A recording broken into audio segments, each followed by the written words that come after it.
Olá, bom dia! São 6 horas e 3 minutos, quarta-feira, o programa Notícia de Frente começando agora. Seja muito bem-vindo, muito bem-vinda à edição de hoje. Vamos falar do teste na madrugada. As prévias do PSDB são remarcadas para este próximo domingo. E falando em remarcação, o noivo decide nova data de casamento. Exatamente, o presidente Jair Bolsonaro deve se filiar no dia 30 de novembro no PL. Tem lei orçamentária também na Assembleia Legislativa, que já passou pela primeira votação. Tudo isso e muito mais agora aqui nessa bancada. Portanto, bom dia para você, Daniel Petengil. Seja bem-vindo. Bom dia, Luciana. Bom dia, Kleber Lima. Bom dia você que nos assiste. Uma satisfação fazer parte dessa bancada. Kleber Lima, quarta-feira, risonha. Você tá com muitos motivos aí, né, para rir, fazer a gente aqui, né, quase tropeçar, Kleber Lima, nas palavras apenas, porque a gente começa assim mesmo, né, animado. Bom dia. Bom dia a todos, bom dia, Daniel, bom dia, Luciana, bom dia a você que nos honra com a sua qualificada audiência. E a minha felicidade de hoje tem explicação. Eu estive ontem na noite de autógrafos e lançamento do livro da lindíssima, maravilhosa Maria Lígia de Borges Garcia, que lançou mais um livro, eu não sei quantos ela já tem já na carreira dela, um livro de contos chamado Conto o que me contaram. Sabe com que idade, Luciana? Não. 94 anos. Que coisa linda! Então é para encher o meu coração de alegria e de esperança ver uma pessoa que é minha amiga pessoal, tem esse privilégio, lançar um livro, está em plena atividade intelectual aos 94 anos de idade. Parabéns, minha querida, queridíssima, amantíssima Maria Lígia, parabéns aos seus filhos. Dona Maria Lígia foi primeira-dama de Cuiabá e primeira-dama de Mato Grosso, esposa do primeiro prefeito eleito de Cuiabá, o Garcia Neto, e também o último governador de Mato Grosso antes da divisão. Aliás, antes da divisão, durante, exato, né? Exato. Então, olha, estou muito feliz de ter tido esta honra de receber um livro das suas mãos, Maria Lígia, autografado pela senhora. Um beijo. Que pena, então, que você não trouxe esse presente aqui, essa obra, para que a gente possa mostrar, Kleber Lima, por favor. Mas, olha, pode trazer na sexta-feira, né? Podemos. Tá? Por favor, faça isso. É muito importante, viu, esse bate-papo e principalmente ações como essa, Daniel, porque existem pessoas aí com 40, 50 anos que muitas vezes estão frustrados. E aí a gente tem uma história, um case como esse. Qual a idade dela? 90? 94 anos. Ela é de 1927. 94 anos, pois é. Deixando uma obra maravilhosa, serve de incentivo, de inspiração, que a qualquer momento, a qualquer fase da vida, você pode produzir muito. O ditado popular diz que a vida começa aos 40, mas não é bem assim, pode começar o tempo que for, né? A produção intelectual, mudança de rotas, né? A gente sempre aprende na vida, como sempre. Perfeito, exatamente, viu? Aprendendo sempre. Eu aprendo todos os dias, viu? Principalmente aqui nessa bancada. Então, olha, por isso, fique conosco. Se você tiver que sair para o trabalho agora, não fica triste não. Pode ouvindo a gente, viu? Pelo Facebook da TV Vila Real. Vai dirigindo com atenção e vai ouvindo a gente. Também tem o portal Gazeta Digital e você já sabe, fica aí o número do WhatsApp para você ter aquele momento de interação conosco, viu? Bom, vamos que vamos, porque temos muitas notícias, hein, gente? Eu vou começar, então, chamando o nosso repórter ao vivo, Antônio Carlos Silva, para contar para a gente como é que foi a primeira votação da Lei Orçamentária Anual lá na Assembleia Legislativa. Já falamos muito aqui sobre essa peça orçamentária e você sabe que nela está embutido o pacote, aquele pacote que prevê menos impostos, né, dor menos no bolso de produtos, de itens como combustíveis e também energia elétrica. Olá, Antônio Carlos Silva, bom dia para você, para a sua equipe. Foi bem pacífica essa primeira votação da Lei Orçamentária Anual aí na casa. Conta pra gente os detalhes, Antônio.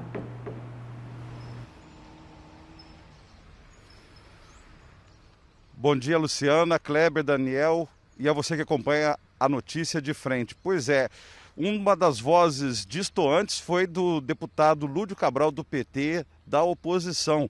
Ele queria, inclusive, pedir vistas do PILOA, do projeto de lei orçamentária anual para 2022, alegando que a proposta é fictícia, está sendo subestimada.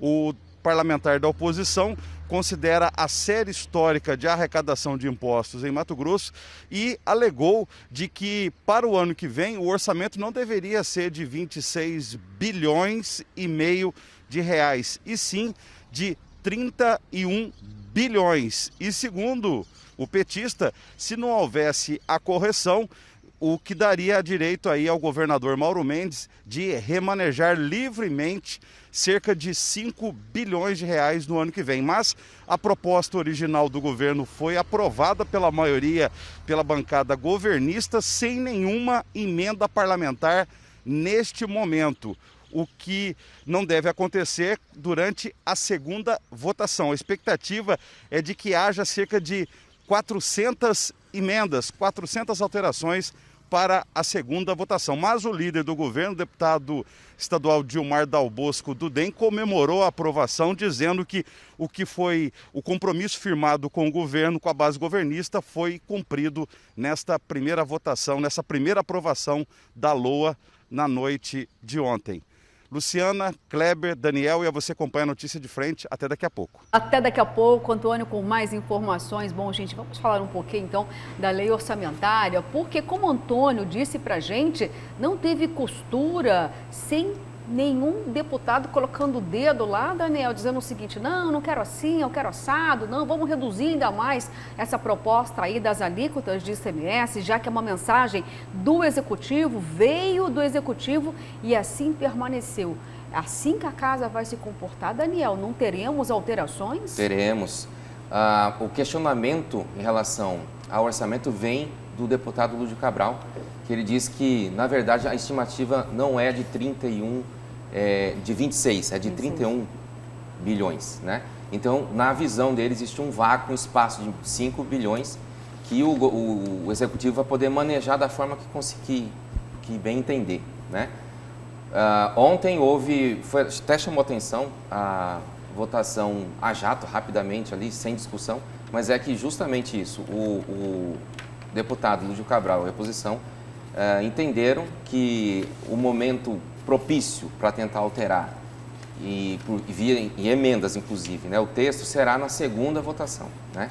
Então o texto vai receber todas essas sugestões, essas alterações, aí sim vai ter debate, aí sim vai ter polêmica, né? Porque não vai ser com esse clima de tranquilidade que foi ontem, não, né? Vai ser muito diferente.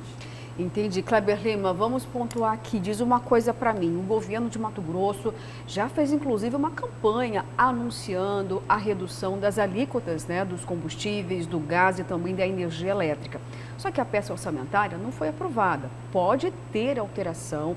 Você acredita que podem ter diferenças de alíquotas de acordo com o que vai acontecer lá na Assembleia Legislativa? E mais, o anúncio é para ter validade em janeiro. A LOA tem que ser aprovada agora, até porque se não for aprovada, tem recesso ou não? Precisa aprovar a peça para a casa entrar em recesso? Precisa. Vou até lembrar aqui os nossos telespectadores dos índices, pegar uma matéria aqui da Janayara, a nossa campeã internacional de taekwondo. Muay Thai. Nacional, brasileira. É o seguinte, as alíquotas, as reduções são as seguintes: energia elétrica de 25 e 27 para 17 para todos os setores, telefonia de 25 e 30 também para 17, gasolina de 25 para 23, diesel de 17 para 16 e o gás industrial de 17 para 12 e a energia solar de 25 para 17. O governador explicou aqui, ele baixou tudo que pôde baixar para o teto, o piso mínimo, né? Piso é mínimo, mas a redundância que é utilizada na linguagem mesmo do economês, né? Porque existe uma limitação do CONFAS para baixar a partir daí. Então é o que o CONFAS permite. E ele também negou aqui no dia que esteve conosco, há cerca de 40 dias, que houvesse qualquer negociação para ter uma chamada cota política para os deputados reduzirem ainda mais. Então eu acredito que não deveremos ter surpresas nessa redução do ICMS. O que me chama a atenção é o dado que o Daniel traz. Eu acho que 5 bilhões é muito dinheiro para, né? De 26 para 31, 5 bilhões, assim, 5 de 26 dá quantos por cento? Dá mais de 20%, né? Quer dizer, eu estava até assim querendo entender se o deputado estava questionando aquela margem do orçamento que o governo pode mexer conforme quiser, remanejar, né? O termo que eles usam é esse. Sim. Se é o índice de remanejamento que o Lúdio está questionando, que é muito alto, 5 bilhões, ou se de fato é uma diferença de valores na estimativa, que é muita grana para o governo estar errado. Eu penso assim. 5 bilhões, né? E nesse caso, até estou assim, dando crédito ao governo, porque o Lúdio, embora seja um deputado muito eficiente, é médico, né? Sim. Médico não costuma entender muito de matemática, é que nem jornalista, né? É muita grana para ter uma diferença dessa, é isso que eu penso. Agora, só questionando uma coisa aqui, queria até pontuar com você, Daniel. O Kleber trouxe aqui uma informação que o secretário de Fazenda frisou muito bem aqui nesse programa, que existe um limite de concessão desse tributo, da alíquota, ou seja, porque não chegou no mínimo 12%, certo, Kleber Lima? Isso para os combustíveis, por isso que o gás não teve uma redução menor, porque aí precisaria de autorização do CONFAZ. Só que em contrapartida, a gente entende então que dá para reduzir um pouco mais, pelo menos, dos combustíveis. Só que essa semana passada, o governador já veio com um discurso dizendo o seguinte: olha, não é a redução do ICMS que vai causar um impacto positivo no preço da bomba. Já é um discurso dizendo para casa, olha, não adianta brigar para reduzir ainda mais, porque o problema nem é mais o imposto, é o valor do produto. Será um discurso preparando a casa para não pressionar uma redução maior? Dá para entender, sim, como um sinal de que a partir de janeiro o consumidor pode ter uma certa expectativa, mas não de que haja grandes, né, reduções significativas na bomba, né? Até porque a composição do preço do combustível é muito complexa, né? Depende do dólar, depende do petróleo, a composição é complicada e o ICMS é apenas um item, né, a explicar como se forma esse preço, né? Então, acho que o governador deu um sinal aí de que não depende só dele, né, baixar a alíquota do ICMS aqui, se o cenário nacional e internacional do combustível continuar dessa forma aí, né, aumentos seguidos, né, e sem freio nenhum. Olha, falando dos combustíveis, tem nações aí tentando resolver esse problema que é global, tá? Os Estados Unidos estão doando aí 50 milhões de barris para tentar segurar o preço. Bom, mas vamos ver ainda os desdobramentos, se caso isso realmente vai surtir resultado ou não. Mas enquanto isso não acontece, a gente encontra preços exorbitantes. Eu vou até chamar agora aqui o nosso super cinegrafista, o Wilson Coité, porque eu gostaria muito que nesse momento o Kleber Lima pudesse destacar para a gente aqui a manchete do jornal A Gazeta, que justamente, Kleber, vem falando sobre essa dura realidade, esse preço terrível que é praticado nas bombas. E o que está acontecendo com o condutor, com o motorista, Kleber Lima? Conta pra gente. Ocorrências de pane seca. A cada 2 horas, um motorista fica sem combustível na BR-163. Que é isso, hein?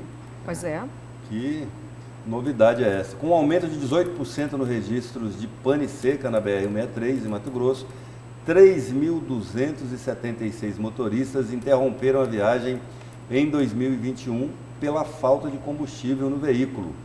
O número é de janeiro a outubro deste ano. Em 2020, o mesmo período, foram 2.764 ocorrências, segundo a Rota Oeste. A ocorrência, além de colocar em risco outros condutores, é infração prevista no Código de Trânsito e gera pontuação negativa de 4 pontos na Carteira Nacional de Habilitação, além de multa de R$ 130,16. Uma bela foto aqui do Chico Ferreira. Tem um motorista aqui com um galão, né? E a outra mão deve estar assim, fazendo o dedinho para pedir uma carona para ir comprar combustível. Números impressionantes. Pois é, a situação Impressionante. terrível. E a gente entende o quê? Que pode piorar, porque afinal de contas, a inflação aí na casa de 2 dígitos, a inflação mostra o quê? Que tudo vai continuar elevando os preços. E onde isso vai parar os reflexos? A gente sabe que o outro é mais doloroso ainda, a fome, Daniel, a fome. Então, hoje, o brasileiro, quando você diz, olha, redução de impostos, política cambial, ele está atento em como vai ter agora a aprovação da lei orçamentária. É claro que a população quer ser mais representada. Se é possível reduzir os impostos, opa, pera lá, então eu quero. Se eu vou pagar menos pelo produto, eu tenho direito, porque eu pago os meus impostos e eu quero um preço um pouco melhor, mais equilibrado. E vamos verificar como vai ficar a situação dos motoristas profissionais, dos caminhoneiros, né? Que já ensaiaram greves, eles não sabem muito de que forma isso pode ser feito, né? Tivemos semanas atrás aqueles transportadores que ficaram na garagem mesmo, não tiraram os caminhões da garagem e ficaram parados alguns dias, mas tiveram que retomar porque existe toda essa pressão de você entregar a carga, né? Entregar os compromissos, mas assim está cada vez mais difícil, o reflexo está aí, tá concreto, né? As pessoas, os caminhoneiros ou motoristas de carro de passeio mesmo, ficando às margens da rodovia sem combustível. E ainda pagando multa, né? E pagando multa, porque que é uma infração de que trânsito. ficar sem combustível ainda é uma infração. Pane Eu fiquei seca. sabendo agora, lendo aqui Pois é. a notícia. E 2 aspectos sobre essa notícia. Primeiro, a Bolsa Caminhoneiro está parada também lá no governo federal. Ainda não tem uma definição quanto a isso. O valor é pequenininho também. R$400. Eles se equiparar, né? Porque era 200. Não dava meio tanque de diesel. Mal dá para pagar a multa aqui se a pessoa ficar sem combustível uma vez. E o segundo aspecto, que é o mais importante que eu quero destacar, é que eu imagino que os caminhoneiros, a liderança dos caminhoneiros, as lideranças que sejam legítimas, primeiro que sejam caminhoneiros, né? As lideranças, deveriam canalizar toda essa energia que os caminhoneiros demonstraram ter nos atos do dia 7 de setembro para a construção de uma agenda corporativa, efetiva, que pudesse trazer melhorias concretas para a categoria, em vez de se embarcar nessas aventuras ideológicas, se tornando massa de manobra para serem manipuladas por pessoas que às vezes nem caminhoneiras são de fato. Canalizar essa energia, eleger pessoas representantes legítimos que vivem o drama de vocês para criar essa agenda corporativa que comprometa a bancada de deputados federais, de senadores, que vocês vão até os governadores, e até o ministro dos transportes, e até o presidente da República, mas para discutir o dia a dia de vocês, para discutir preço de combustível, para discutir as condições das estradas, para discutir segurança nas rodovias do Brasil, e muitos dos casos de violência, de sequestro, de furto contra os nossos caminhoneiros, discutir o problema da dependência química que atinge Muito a categoria grave. E coloca os motoristas e as outras pessoas que utilizam as rodovias em risco. Enfim, existe uma pauta muito extensa que diz respeito diretamente ao dia a dia dos caminhoneiros, que a gente não vê sendo debatido o tempo todo. Né? Quando a energia vem canalizada de forma equivocada, com bandeiras ideológicas que não mudam absolutamente nada as péssimas condições de trabalho e de vida que essa categoria tão sofrida e fundamental para o Brasil atravessa. Por sinal, Kleber, aquela pauta de 2018 foi quando houve aquela grande greve nacional.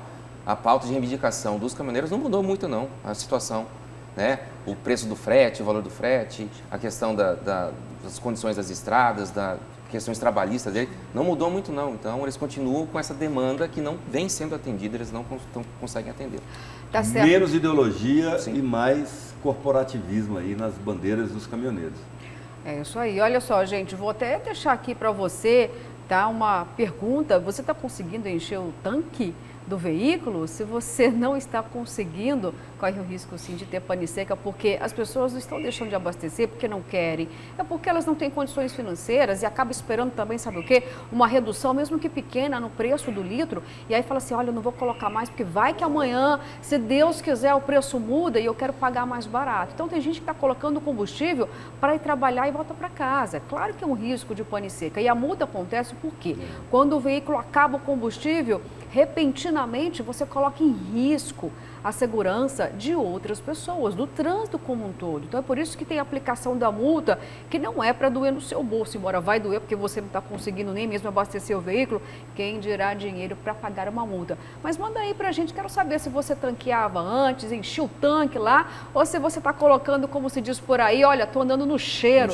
Não é isso que as pessoas dizem? Ou parcelando no cartão de crédito, que é uma ilusão, né? Porque você tem que abastecer, eu abasteço praticamente a cada 8, 10 dias eu preciso abastecer. Então tá você vai parcelando, então. parcelando. Só complementando o que você disse, é um cenário que eu vejo todos os dias, aqui perto inclusive, tem um posto de combustível na Avenida na Avenida do CPA, a entrada aqui quase para o Hospital Júlio Miller, e ali o valor é bem mais baixo, uns 20 centavos mais baixo. Né? Eu acho que está R$ 6,69 mais ou menos o litro da gasolina, ali está R$ 6,45 e tem sempre fila, desde as 6 da manhã até a noite. Eu não sei qual é o milagre que o dono do posto está fazendo, mas ele está vendendo bastante e conseguindo manter esse preço. Olha, eu vou até perguntar aqui para a Verônica Raquel, já porque o programa de carona dela na Rádio Cultura acompanha o trânsito aí, principalmente no final do dia, que é mais pesado. Deve ter aí denúncia, Verônica, ou relatos de pane seca, hein? Muitos aqui, ela está dizendo, muitos, porque o programa de carona começa às 6 horas da tarde na Rádio Cultura e acompanha, Daniel, toda a movimentação do trânsito e aumenta diariamente, viu, Kleber Lima? As informações de pane seca. Pô, a gente fica com dó, fica com pena, a gente sabe que é a dificuldade aí do trabalhador em abastecer. Sim. Bom, gente, olha, eu estou esperando aqui a sua mensagem, já tem algumas chegando, viu? Para ver o quanto que as pessoas estão conseguindo abastecer o veículo. Sim, senhora. Eu só queria aproveitar enquanto você espera aí, nós esperamos as mensagens. Ontem eu mencionei aqui, deu um branco, não lembrava o nome do secretário da SMTU, de mobilidade, né? CEMOB. Isso. Nem é mais SMTU, é mobilidade. CEMOB, né? CEMOB. Juarez Samaniego. Ontem mesmo um telespectador mandou o nome, mas eu não pude ver aqui o meu Luciano, WhatsApp. é isso mesmo. Eu só quero complementar um comentário sobre a LOA ontem. Houve uma manifestação na tribuna da Assembleia do deputado Wilson Santos sobre as emendas impositivas que não estão sendo pagas, né? Isso é um cenário que vem ocorrendo há pelo menos 3 governos, né? E ele pertence à base, né? Base de apoio, é o vice-líder do governador, mas fez uma cobrança, um apelo duro para o pagamento dessas emendas. Ele fez um apelo direto ao secretário da Casa Civil, Mauro Carvalho, porque diz que nos 4 anos agora de gestão do Mauro Mendes, o previsto de pagar em emendas impositivas é 200 milhões, quanto que a expectativa seria de até 600, né? E ele disse que o deputado visita as bases, visita as comunidades, viaja ao interior, né? Faz compromissos com aquela comunidade com base nas emendas que tem a receber e não recebe, né? E ele diz que assim, do jeito que o Wilson Santos que já tem deputado como ele mesmo que não pode ir em determinados lugares porque a pessoa já está com raiva, né? Porque ele faz esse compromisso, o dinheiro não chega. Então ele fez um último apelo aí, seria para esse ano 177 milhões, mas a expectativa é de que não chegue nem perto disso. E é importante só acrescentar aí, Daniel, que quando o deputado fala assim, que eu não recebi a emenda, esse dinheiro não vai para o bolso do deputado. Exato. Quando ele fala assim, a emenda não é paga, a gente não recebe, é porque o dinheiro não é liberado para a destinação que foi proposta pelo deputado. O papel do deputado é indicar a aplicação do recurso. Olha, está lá para ambulância, como você falou, para Lambari do Oeste está indo uma ambulância. Até porque tem, salvo engano, 40%, Daniel, dessas emendas são carimbadas. Você tem que destinar para a saúde. Para a saúde. E eu tenho notícia que a Secretaria que tem tido a melhor performance de pagamento das emendas esse ano é a Secretaria de Cultura, Esportes e Lazer. Olha. Lá com o Beto 2-1. E é importante porque são emendas pequenas, que atendem, que pulverizam o estado Isso inteiro, que eu ia falar. que saneiam, que chega em todo o estado. É importante que elas sejam pagas. E está tendo tanto dinheiro, né? Né, secretário Rogério Galo? Aí o senhor tem divulgado tanto, superávit nisso, naquilo, naquilo outro. Paga as emendas dos deputados, isso é bom, porque chega o dinheiro na ponta, atende a bancada do governo e fica bom para todo mundo. E aí deixa claro, exato, deixa claro a insatisfação dos deputados em relação a alguns interlocutores do governo, algumas secretarias que eles apontam como as principais, que segundo eles seguram muito a liberação das emendas impositivas. E, inclusive, a base está insatisfeita em relação a isso. E as produções culturais sofreram muito durante o período da pandemia, né, Kleber Lima? Muito. Faz toda a diferença. diferença. De cultura e sofreu eventos, muito, né? Nossa, Bom, gente, algumas mensagens chegaram em relação à pane seca, então nesse momento aqui eu vou abrir para as suas mensagens. Vamos lá, então, olha só. Não queria ter esse relato não, mas eu sabia que seria a verdade dos fatos agora, né? Eu continuo abastecendo, enchendo o tanque agora. É de uma Pop que cabe R$20. O que é uma Pop, Daniel? Uma Pop é uma motinha. Uma motinha pequenininha. Olha, gostei dessa moto para encher o tanque. Não sei quantas cilindradas. R$20. Vou pensar, é que eu não piloto moto, mas olha, fiquei agora com vontade, vou economizar bastante. Bom dia, bancada. Luciana, meu carro está igual viciado, só no cheiro. Oh. Meu Deus, encher tanque nem da moto. Olha só, o Valdir falando aqui pra gente que não dá para encher o tanque nem da moto, gente. Luciana, será que não está na hora do PROCON trabalhar, ir atrás e fiscalizar esses postos? Mas assim, a fiscalização, gente, nesse momento nem é um problema, né? O problema é o preço mesmo praticado saindo lá das refinarias, é isso? Então, ou seja, não é só o trabalho de fiscalização, embora o trabalho de fiscalização deva acontecer sim, viu? De forma perene, eu diria, para analisar também a qualidade dos combustíveis e, claro, né, esse alinhamento de preços aí que a população tanto sente, né, Kleber? É porque a margem é pequena. A margem de lucro do setor de combustíveis é bem pequenininha. Eu recebo esse alerta aí do telespectador com uma importância grande, porque há o risco sim de adulteração, há o risco de sonegação, né? Sim. Então, todo cuidado é pouco. Certifique-se se o posto tem bandeira, se você tem costume. Eu mesmo não vou embarcando nessas filas para pegar, eu costumo abastecer nos mesmos lugares, para não correr risco desnecessário. Tá certo, gente. Vamos mudar um pouquinho de assunto agora. Precisamos ir lá para a Câmara de Vereadores, porque ontem a vereadora Edna apresentou, de certa forma, a conclusão dos trabalhos daquela comissão especial de acompanhamento às investigações contra o prefeito afastado Emanuel Pinheiro. Vamos ver algumas declarações da vereadora que já utilizou de algumas estratégias especiais, tanto que nem houve a leitura desse relatório, nem mesmo o pedido para a instauração de uma comissão processante. Bom, vamos entender direitinho pela ótica da vereadora? Roda aí. São 8 processos que nós analisamos, desde taques do Ministério Público, ações do Tribunal de Contas e ação civil pública já judicializada contra o prefeito municipal e que nós construímos a partir de uma cronologia desses instrumentos de controle, a narrativa de como é que o prefeito do município de Cuiabá insistiu, apesar de todos os avisos e todas as interpelações dos órgãos de controle, insistiu em manter a situação de ilegalidade na contratação das pessoas na área da saúde. Então, nós recortamos esse objeto para que ficasse claro qual é o crime e também para que pudesse ser possível a defesa e a acusação. Desde o princípio, em nenhum momento a vereadora Edna Sampaio foi contra a comissão processante. Eu quero que fique bem claro isso aqui. O que nós fomos contrários é o instrumento que foi apresentado aqui, um instrumento imprestável, um instrumento que não dava condições de abrir uma comissão processante e perfilar de um lado a defesa e de outro lado a acusação. Se você não delimita o crime, não apresenta os indícios ou as provas para que o réu possa se defender e a acusação possa fazer o seu papel, você não tem como sustentar uma comissão processante. Então, essa foi a questão colocada desde o princípio.